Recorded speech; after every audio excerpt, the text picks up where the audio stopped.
बिस्मिल्लाहिर्रहमानिर्रहीम। Homeopathic medicine arsenicum album. Arsenic, इसका ताल्लुक मिनरल ग्रुप से है। अगर आर्सेनिक का केमिकल फार्मूला देखें तो वो है AS2O3। आम जुबान में इसे सफ़ेद संखिया कहा जाता है। होम्योपैथिक सिस्टम ऑफ मेडिसिन के अंदर ये एक बहुत बड़ी मेडिसिन है, अ ग्रेट पॉलीक्रेस्ट रेमेडी। जिस्म के मुख्तलिफ़ हिस्सों पर इसका, मुख्तलिफ़ बीमारियों के अंदर इसका असर हमें नज़र आता है। इसका अंदाज़ा इस बात से लगाएं कि बोरिक मटेरिया मेडिका में लिखा हुआ है कि a profoundly acting remedy on every organ and tissue. तो आर्सेनिक जिस्म के हर ऑर्गन पर, हर टिश्यू पर अपना असर करती है। इसका मतलब है कि वो किसी भी टाइप का सेल है। अब जैसे मेडिसिन स्पेसिफिक होती हैं, बोन पे असर करने वाली मेडिसिन का ग्रुप अलहदा है, टिश्यूज़ पे, टेंडन्स पे असर करने वाली मेडिसिन कुछ और हैं, लेकिन आर्सेनिक ऐसी मेडिसिन है जो हर सेल पर अपना असर कर रही है। पूरे जिस्म पे इसका असर नज़र आता है। इसी वजह से इसको पॉलीक्रेस्ट रेमेडी भी कहा जाता है। अब अगर इसकी ड्रग पिक्चर देखें तो आर्सेनिक मेनली एक लफ्ज़ के गिर्द घूमती नज़र आती है, और वो लफ्ज़ क्या है? डीजेनरेशन। कि डीजेनरेटिव चेंजेस होती हैं बॉडी के अंदर। कैसी चेंजेस होती हैं? हाइपोट्रॉफी है, हाइपरट्रॉफी है, या फैटी डीजेनरेशन है। कोई उज़्व अपने साइज़ से छोटा हो जाएगा, बड़ा हो जाएगा, या उसके ऊपर फैटी डिपोजिशन आ जाएगी। इसमें वाइटल ऑर्गन्स भी आ जाते हैं, जिस्म का हर ऑर्गन आ जाता है। Liver, spleen, pancreas, heart enlarge हो जाते हैं, या इनके ऊपर फैटी डीजेनरेशन हो जाती है। फिर एट्रोफीज़ नज़र आती हैं इसके अंदर, श्रिंक हो जाना, मसल्स का श्रिंक हो जाना। इन एट्रोफीज़ के साथ पैरालिसिस आते हैं। अब अगर लीवर और स्प्लीन की डीजेनरेशन होती है तो क्या होगा? टॉक्सिन्स रिलीज़ होंगे ब्लड में। पेनक्रियाज मसला करेगा तो डायबिटीज़ होगी। हार्ट की पैथोलॉजी चेंज होगी तो कार्डिक इश्यूज सामने आएंगे। मसल्स में एट्रोफी होगी तो पैरालिसिस आएगा। शाटिका, नर्व्स की में चेंजिंग्स की वजह से शाटिका हो सकता है, और नर्व्स के इश्यूज हो सकते हैं। पैरालिसिस भी नर्व्स की वजह से हो सकता है। तो जिस तरह के शुगर के पेशेंट का हर वाइटल ऑर्गन एट रिस्क होता है, इसके ब्लड में शुगर की मिकदार ज़्यादा होने की वजह से इसी तरह किसी भी ऑर्गन की डीजेनरेशन होगी, इसके फंक्शन पर असर पड़ेगा। लंग्स का मसला होगा तो एज़मा नज़र आएगा, सोते वक्त सफोकेटिव फिट्स पड़ेंगे। लीवर या गाल ब्लैडर है तो बाइल पर असर पड़ेगा, इसकी प्रोडक्शन पर, इसकी स्टोरेज पर। फिर श्रिंकेज सामने आती है। फिर लेटर स्टेज में ड्रॉप्सी एसाइड्स नज़र आता है। और स्प्लीन, इसका तो काम ही डिटॉक्सिफिकेशन है। अगर ये डैमेज हो गई तो वो ब्लड को कैसे साफ़ करेगी? डाइजेस्टिव सिस्टम के ऑर्गन्स की वजह से डाइजेशन पर असर पड़ेगा। डाइजेशन पर असर पड़ेगा तो फिर पूरी बॉडी पर असर पड़ेगा। किडनीज डैमेज होने की वजह से फिल्ट्रेशन पर असर पड़ेगा। अब इस तरह के डैमेज जब भी मिलेंगे तो साथ डिबिलिटी और एग्जॉस्शन मिलेगी, हद से ज़्यादा कमज़ोरी, नकाहत, या आर्सेनिक में देखने को मिलती है। अब फंक्शन पे तो असर पड़ेगा ही। जो टॉक्सिन्स बनेंगे वो ब्लड में रिलीज होंगे, और इन टॉक्सिन्स की वजह से ब्लड सीरम का रिफ्रैक्टिव इंडेक्स इंक्रीज हो जाएगा, और बाकी के मसले मसाइल यहाँ से शुरू होंगे। जब पेशेंट आता है और कहता है कि शुगर भी है, दिल का भी मसला है, लीवर स्प्लीन का भी, 4, 8, 10 मसले इकट्ठे गिनवा रहा होता है, तो उसके पीछे यही कहानी होती है।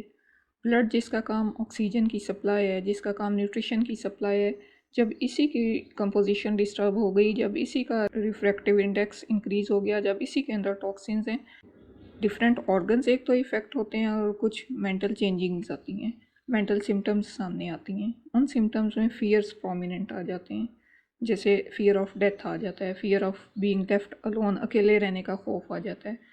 फिर एक मायूसी, नाउमीदी नज़र आती है मरीज़ के अंदर। सुसाइडल टेंडेंसी होती है, वो चाहता है ख़ुदकुशी करना, सोचता है कि मेडिसिन लेना फजूल है, it's useless to take medicine.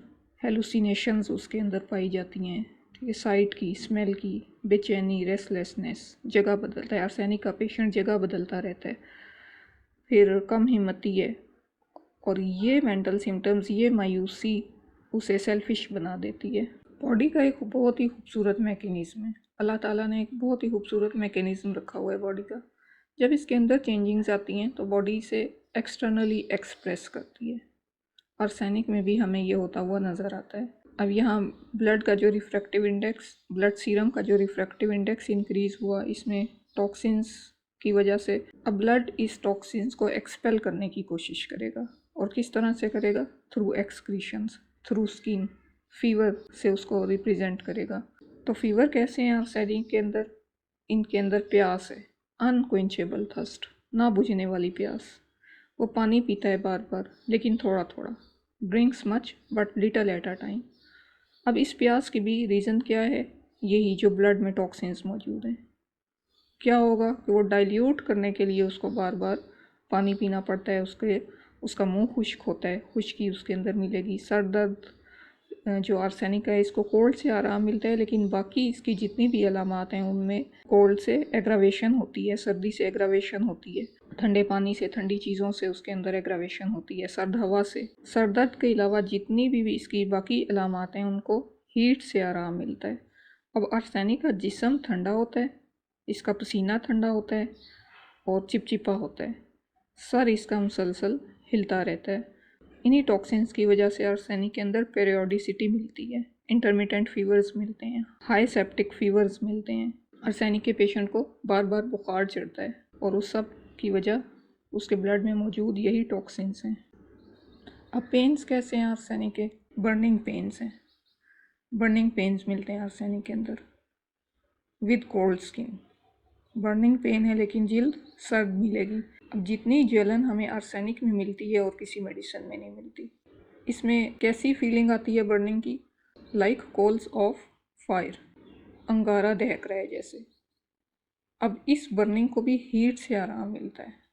कितनी अजीब बात है कि जिस्म में जलन है, इतनी शदीद बर्निंग है कि जैसे वहाँ पे आग दहक रही है, कोयला दहक रहा है, लेकिन इस बर्निंग को हीट से आराम मिलता है, गर्म टकोर से आराम मिलता है, गर्म चीज़ें खाने पीने से आराम मिलता है।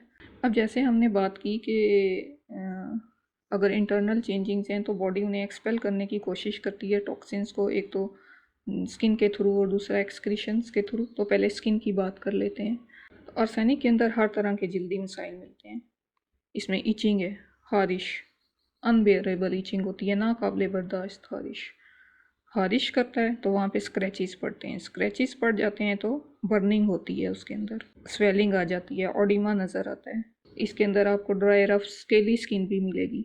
सर्कुलर पैचेस नज़र आते हैं जिनमें खारिश होती है। सर पर होंगे तो बाल्डनेस का इशू नज़र आएगा कि जहाँ पे खारिश हुई वहाँ से बाल गिर जाते हैं और फिर बाल दोबारा मुश्किल से ही आते हैं।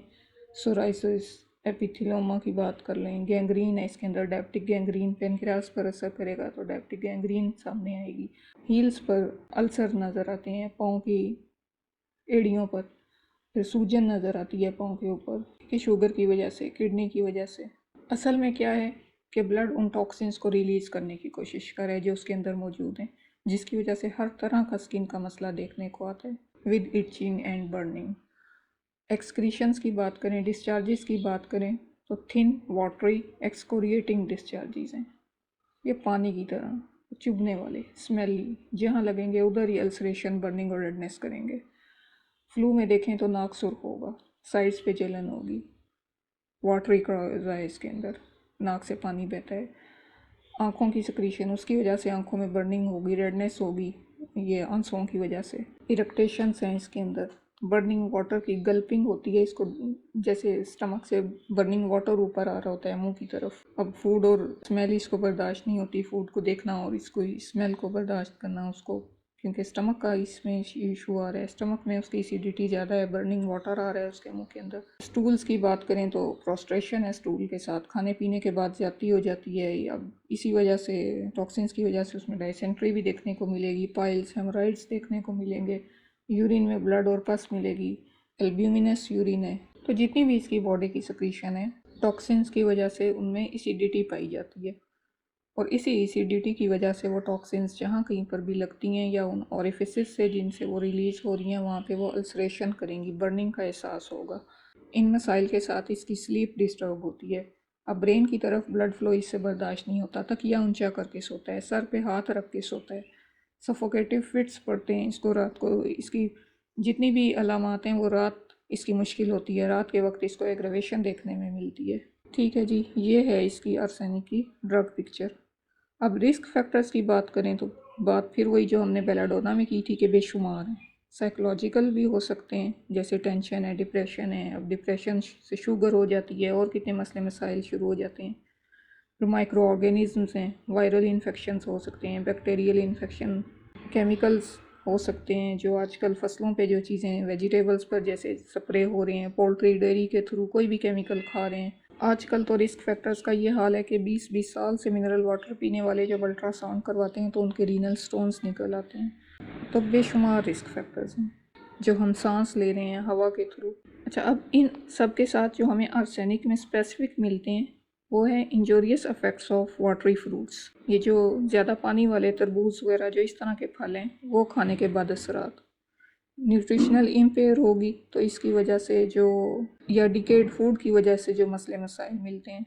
सब्ज़ी खोरों पर, सब्ज़ी ज़्यादा खाने वालों पर आर्सेनिक का असर ज़्यादा नज़र आता है बजाय इसके उन लोगों पर जो गोश्त ज़्यादा खाते हैं। तो ये सब्ज़ी खोरों की भी मेडिसिन है। फिर सेप्टिक इन्फेक्शंस में आर्सेनिक काम आती है, इसी वजह से ये इंटरमिटेंट फीवर्स में और डिफरेंट और फीवर्स में, सेप्टिक फीवर्स में यूज़ की जाती है।